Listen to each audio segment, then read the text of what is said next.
Formula 4 race అని మొన్ననే చెన్నైలో జరిగింది. నిన్నగాక మొన్న మీరు చూసింటారు, అమిత్ షా గారు జమ్మూ కాశ్మీర్లో ఫార్ములా 4 రేస్ జరిగింది, ఇది గర్వకారణం భారతదేశానికి అని కూడా మొన్ననే ట్వీట్ చేశారు, చూసింటారు మీరు. అట్లాగే చెన్నైలో మొన్ననే అక్కడి ప్రభుత్వం స్టాలిన్ గారు, వారి కుమారుడు డిప్యూటీ సీఎం ఉదయ్ స్టాలిన్ 42 కోట్లు ప్రభుత్వం నుంచి ఖర్చు పెట్టి ఫార్ములా 4 రేస్. ఫార్ములా 4 అంటే నిజంగా చెప్పాలంటే ఫుడ్ చైన్ లో చాలా కింద ఉంటుంది. F1 తర్వాత F2 తర్వాత F3 తర్వాత F4 అలా. సో ఈ రకంగా ఈ రేసుల కోసం దేశవ్యాప్తంగా పోటీ ఎప్పటి నుంచో ఉంది. సో ఆ క్రమంలో గత 10, 11, 12 సంవత్సరాలుగా ఒక కొత్త ట్రెండ్ స్టార్ట్ అయింది. ఈరోజు మనం 2024 సంవత్సరంలో ఉన్నాం, ఇంకా 4 రోజులు అయితే 2025లో ఉంటాం.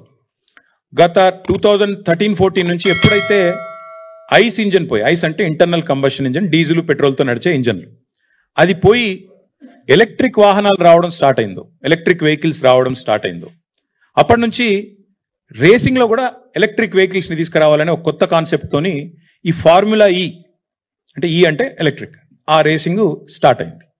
ఆ రేసింగ్ స్టార్ట్ అయిన తర్వాత దానికి కూడా విస్తృతమైన ప్రచారం వచ్చింది, దానికి కూడా విపరీతమైన ప్రచారం, విపరీతమైన అట్రాక్షన్ వచ్చింది. సో ఈ క్రమంలో మన గవర్నమెంట్ తెలంగాణలో ఇక్కడ టీఆర్ఎస్ గవర్నమెంట్, బీఆర్ఎస్ గవర్నమెంట్ ఏర్పడిన తర్వాత 2014లో మేము చాలా ఆలోచన చేసినాం, ఏ సెక్టర్స్ లో మనం పెట్టుబడులు ఆహ్వానించవచ్చు, ఏ రంగాల్లో మనం విస్తృతంగా తెలంగాణ ప్రయోజనాలను కాపాడవచ్చు.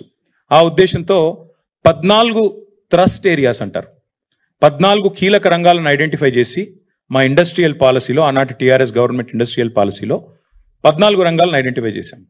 అందులో ఒకటి ఆటోమొబైల్ రంగం, అందులో ఒకటి రెన్యూవబుల్ ఎనర్జీ.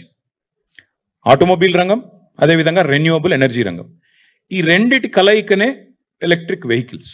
అందుకే ఏమనుకున్నామంటే ముందుగా ఎలక్ట్రిక్ వెహికల్ పాలసీ తీసుకొని రావాలి, భవిష్యత్ అంతా కూడా ఎలక్ట్రిక్ వాహనాలది అవుతుంది. ప్రజలు ఈ కాలుష్యంతో సతమతం అవుతా ఉన్నారు, ముఖ్యంగా ఈ వెహిక్యులర్ పొల్యూషన్ ఏదైతే ఉందో మనం చూస్తూ ఉంటాం. ఎప్పుడైనా బండి మీద పోతుంటే ముంగట బస్సు గుప్పమని ముఖం మీద పొగొడితే ముఖం అంతా మసైపోతుంది. కాబట్టి భవిష్యత్ అంతా ఎలక్ట్రిక్ వాహనాలదే, ఎలక్ట్రిక్ బస్సులు కానీ ఎలక్ట్రిక్ కార్లు కానీ బహుళ ప్రాచుర్యం పొందుతాయి. ఇవి భవిష్యత్తులో ఫార్ములా 1 ఉండకపోవచ్చు, ఉంటే గింటే మళ్ళీ ఫార్ములా ఈ రేసే ఉంటుందని చెప్పి మనం ఈ క్రమంలో, అంటే మళ్ళీ ఒక ఎగ్జాంపుల్ చెప్తా ఉన్నా, అది కూడా చంద్రబాబు నాయుడు గారు చెప్తా ఉన్నా. చంద్రబాబు నాయుడు గారు ముఖ్యమంత్రిగా ఉన్నప్పుడు 2001లో జినోమ్ వ్యాలీ అని ఒకటి పెట్టారు, షామీర్పేట దగ్గర, తుర్కపల్లి దగ్గర పెడితే ఈరోజు ఆ జినోమ్ వ్యాలీ నుంచి ప్రపంచవ్యాప్తంగా మనకి వ్యాక్సిన్ల ఉత్పత్తికి అదొక కేంద్రమైంది, ఒక హబ్ అయింది. అంటే మొక్క ఒకరు నాటొచ్చు, విత్తనం ఒకరు పెట్టొచ్చు, కానీ దాని ఫలాలు అల్టిమేట్గా భవిష్యత్ తరాలకు అందుతాయి. అట్లా ముందు చూపుతో కొన్ని కార్యక్రమాలు ప్రభుత్వాలు చేయాలి, చేస్తాయి. బుద్ధున్న ప్రభుత్వం అంటే చేస్తుంది. మేము కూడా ఏమనుకున్నామంటే తెలంగాణలో కేసీఆర్ గారి నాయకత్వంలో ఆటోమొబైల్ మరియు ఈ రెన్యూవబుల్ ఎనర్జీ, ఎలక్ట్రిక్ వెహికల్స్, దీనికి తెలంగాణ భారతదేశంలోనే కేంద్రంగా ఉండాలి అనే ఎజెండాతో ప్రయత్నాలు ప్రారంభించినాం. ప్రారంభించే క్రమంలో స్టడీ చేశాం. చెన్నైలో ఒక ఆటోమొబైల్ కేంద్రం ఉంది, అక్కడ చాలా కంపెనీలు, ఫోర్డ్ లాంటి కంపెనీలు మ్యానుఫ్యాక్చరింగ్ పెట్టాయి. అట్లాగే పూణేలో కొన్ని ఆటోమొబైల్ పార్ట్స్ తయారు చేసే కంపెనీలంతా కూడా అక్కడ ఉన్నాయి. మరి మనం ఏం చేయొచ్చు అని ఆలోచించినప్పుడు మనకు సముద్ర తీరం లేదు, ఈకో సిస్టమ్ లేదు, మరి ఏం చేయాలి అని ఆలోచించి ఎలక్ట్రిక్ వాహనాలను బలంగా ప్రోత్సహిద్దాం, వాటికి సంబంధించిన మొత్తం ఈకో సిస్టమ్, ఈకో అంతా ఇక్కడే డెవలప్ చేద్దామన్న ఎజెండాతో ఆ క్రమంలో హైదరాబాద్కి ప్రాచుర్యం రావడానికి, హైదరాబాద్ని ప్రపంచ పటంలో electric enthusiast, electric vehicle enthusiast దృష్టిలో పెట్టడానికే ఫార్ములా ఈ రేస్ వాళ్ళని అప్రోచ్ అయిన తర్వాత జరిగింది ఏంటి అంటే, మీకు ఒకసారి సీక్వెన్స్ చెప్తాను నేను. మనము వాళ్ళతోన అప్రోచ్ అయ్యి ఒక మొట్టమొదటి అగ్రిమెంట్ ఎప్పుడు సైన్ చేశామంటే 25 అక్టోబర్ 2022. ఇది వరుసగా 4 సీజన్స్ కోసం సైన్ చేశాం. ఇదేదో రేసు కోసమో, రేస్ నుండి వచ్చే గ్లామర్ కోసమో చేసింది కాదు. రేస్ చుట్టూ ఒక తెలంగాణ మొబిలిటీ వ్యాలీ అనేది ఏర్పాటు చేయాలి, జినోమ్ వ్యాలీ మాదిరిగా. అందులో ఇన్నోవేషన్ జరగాలి, రీసెర్చ్ జరగాలి, మ్యానుఫ్యాక్చరింగ్కి తెలంగాణ హబ్ కావాలి, ఎలక్ట్రిక్ వాహనాలకు భారతదేశంలో అడ్డా ఎక్కడుంది అంటే తెలంగాణ ఉంది అని ప్రపంచం మాట్లాడుకోవాలి. ఇది మా ఎజెండా. దానికోసమే ఇదంతా కూడా చేసినాం. చేసి మేము ఫార్ములా ఈ వాళ్ళతో సంప్రదించి వాళ్ళు రామన్నారు. ముందు మాకు ఇండియాలో ఫార్ములా 1 గతంలో చేదు అనుభవం ఉంది కాబట్టి మేము రాము, ఇండియాలో ఇన్ఫ్రాస్ట్రక్చర్ ఆ స్థాయిలో ఉందా అన్నారు. వారిని ఒప్పించడానికి చాలా చాలా చాలా ప్రయత్నాలు చేయాల్సి వచ్చింది. వారిని ఒప్పించడానికి, వారిని కలవడానికి చాలా తంటాలు పడి మొత్తానికి ఒప్పించినాం.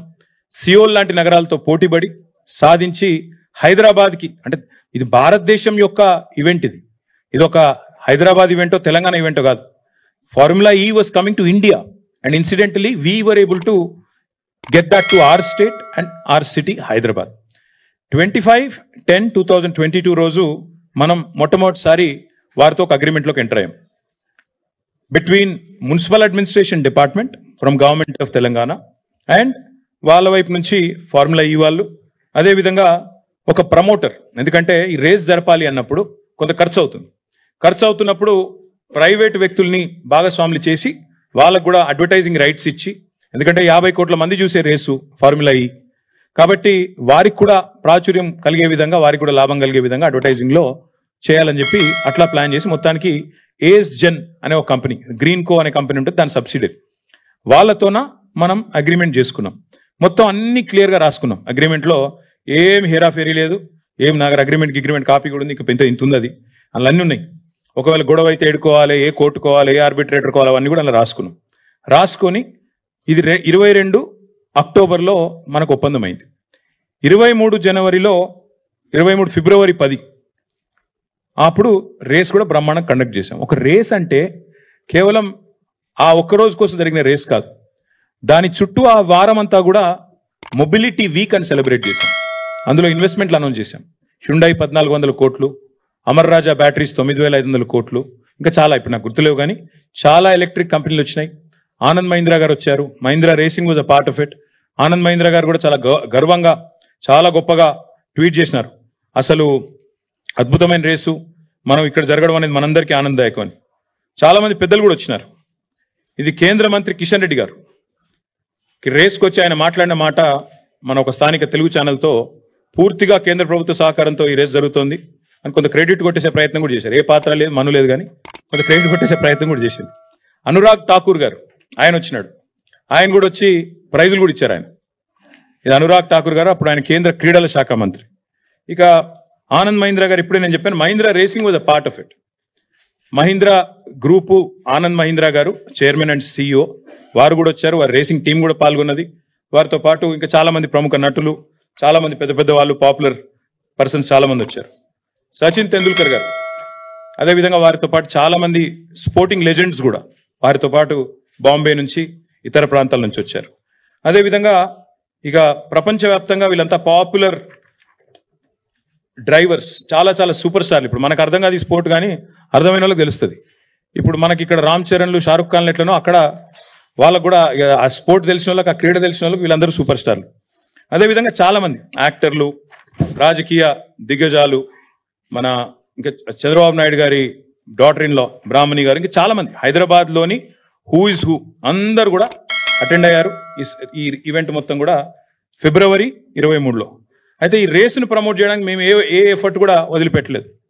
ఇది బాంబేలో గేట్ వే ఆఫ్ ఇండియా కాడ ఆ రేస్ కార్ను డిస్ప్లే చేస్తూ దీనికి పబ్లిసిటీ ఇవ్వడానికి, బాంబే నుంచి కూడా విజిటర్స్ని అట్రాక్ట్ చేయడానికి అక్కడ పెడితే, మహారాష్ట్ర ముఖ్యమంత్రి ఏక్నాథ్ షిండే, అప్పుడు కేంద్ర ఉపరితల రవాణా శాఖ మంత్రి నితిన్ గడ్కరీ గారు, వారందరూ కూడా వచ్చి ఈ రేస్ మా దగ్గర పెట్టాలి బాంబేలా, మీరు ఎట్లా కొట్టుకుపోయినరు అని ఆ రోజు వాళ్ళతో మైక్లనే లొల్లు కూడా పెట్టుకున్నారు. నెక్స్ట్ ఇయర్ మా దగ్గర పెట్టాలని చెప్పి కూడా అడిగారు.